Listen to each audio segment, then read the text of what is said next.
Hey YouTube, welcome to another Valkyrie Connect video. My name is Hakale, and in this video we'll be going over the stat speed. We'll be breaking down speed as a stat and seeing how it affects the unit. I'll be doing multiple testings on various intervals and see if speed is a linear progression or is there an exponential curve, which means there's diminishing returns the higher you go up.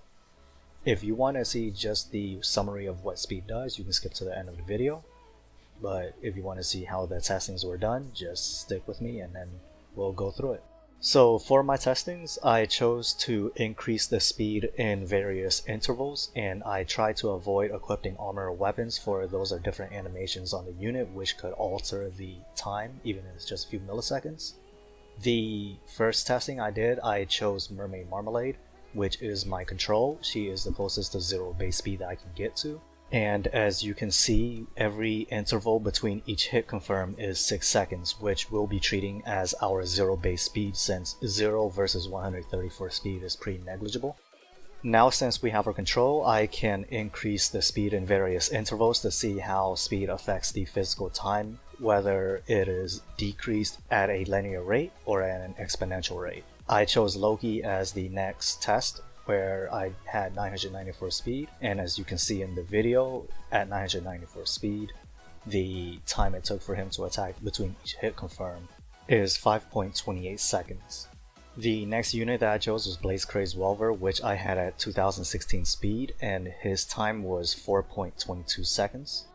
The last unit that I chose for my test is Ninja Momiji, and with her, I started using the 50% constant buff from Wind Earrings to increase my speed even further to 4,000, and in doing so I was able to decrease the time down to 3.19 seconds.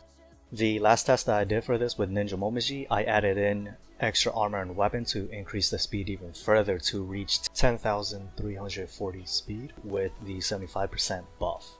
The 50% comes from the constant buff of Wind Earrings, the extra 25 came from Raven's Garb activated skill. What's interesting about this is that from 4,000 to 10.3k, there is very minimal difference between the two physical time differences, as you can tell. And in the graph that I'm about to show, you can see that there are diminishing returns as you go up further, and the graph curves more vertically the more speed that you have, which suggests that the speed stat is not linear and there is an exponential curve, meaning that the more effort you put into speed after roughly 4,000 speed, the more difficult it is to shave off the physical time that you have in between attacks. And the last test that I did is not numerical, but you can visually observe the difference between the varying speeds, and that's if the lower speed versus a higher speed increases the skill gauge faster or not. For this test, I chose Luca to be the tank, so Azir doesn't hit my units that I'm testing to increase their gauge, and as you can see, Marmalade being the control, Blaze Crazed Welver and Momiji being the variables. I've had Momiji start out with the Star Pendant, as well as having the Raven's Guard proc from time to time to see if she will jump ahead of Blaze Crazed Welver, which is at currently 2k speed. As you can see, Ninja Momiji fills up her gauge faster than Welver, and later on when she is slowed, Welver is able to catch up. So there is a difference between the varying states of speed to the SP gauge of the hero. After all this testing, to show how speed affects the unit's physical attack time as well as their SP gauge, speed does have a place as a stat, but I wouldn't invest too much into it since you don't want to sacrifice DPS to dedicate to speed. And most gear, they will have a secondary stat of speed, and you'll naturally just gain it through equipping armor and weapon with accessories. And with that, I hope you liked the video, and sorry I haven't been posting while I was affected by Irma.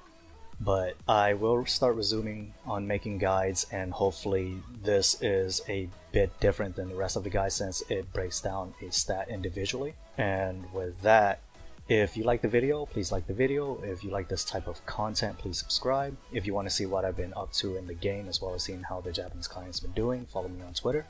And there is a Reddit and Discord community that you can join if you haven't already. I'll provide the link in the description below. And take care, guys.